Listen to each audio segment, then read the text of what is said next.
Pernah nggak sih kamu mikir, kenapa kita nggak ingat apapun saat masih bayi? Bahkan momen pertama kita belajar jalan atau ngomong pun hilang dari ingatan. Tenang, kamu nggak sendiri.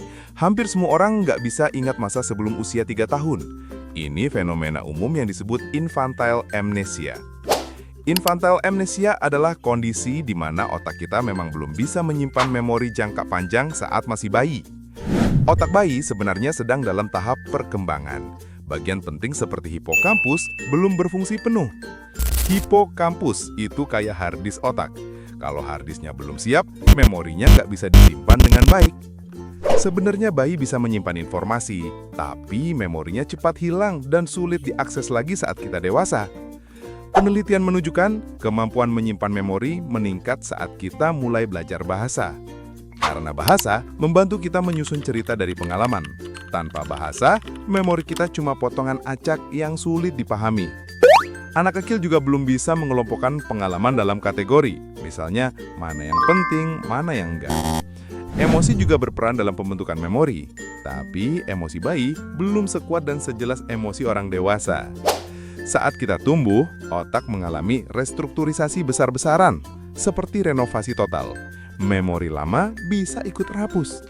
Selain itu, sudut pandang kita juga berubah seiring tumbuh dewasa. Pengalaman masa bayi jadi terasa asing atau nggak nyambung lagi. Kadang kita merasa ingat sesuatu karena sering lihat fotonya, tapi bisa jadi itu bukan memori asli, cuma ilusi dari pengaruh luar. Bayi sebenarnya menyimpan memori juga, tapi sifatnya implisit. Contohnya mengenali suara ibu atau tahu cara menyusuh. Peneliti menggunakan eksperimen untuk membuktikan bayi bisa belajar dan mengenali pola, meskipun kita lupa semua itu saat dewasa. Bisa nggak sih kita mengakses memori masa bayi lewat hipnosis atau terapi?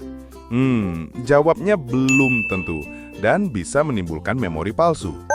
Mungkin justru kemampuan kita untuk lupa itu bentuk perlindungan. Masa bayi itu penuh kebingungan, dan nggak semua memori perlu disimpan.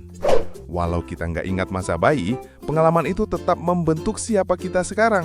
Dari rasa aman, pola pikir, sampai cara kita berhubungan dengan orang lain. Jadi, kenapa kita nggak bisa ingat masa bayi? Karena otaknya belum siap, bahasanya belum terbentuk, dan memorinya belum terstruktur. Ingat, kamu nggak perlu mengingat semuanya untuk jadi versi terbaik dari dirimu hari ini. Yang penting, kamu terus tumbuh dan belajar, itu yang bikin kamu luar biasa. Terima kasih ya udah nonton sampai akhir. Semoga sekarang kamu jadi lebih paham kenapa kita nggak bisa mengingat masa bayi. Kalau kamu suka video kayak gini, jangan lupa like, komen, dan subscribe biar nggak ketinggalan cerita menarik lainnya. Sampai ketemu di video berikutnya.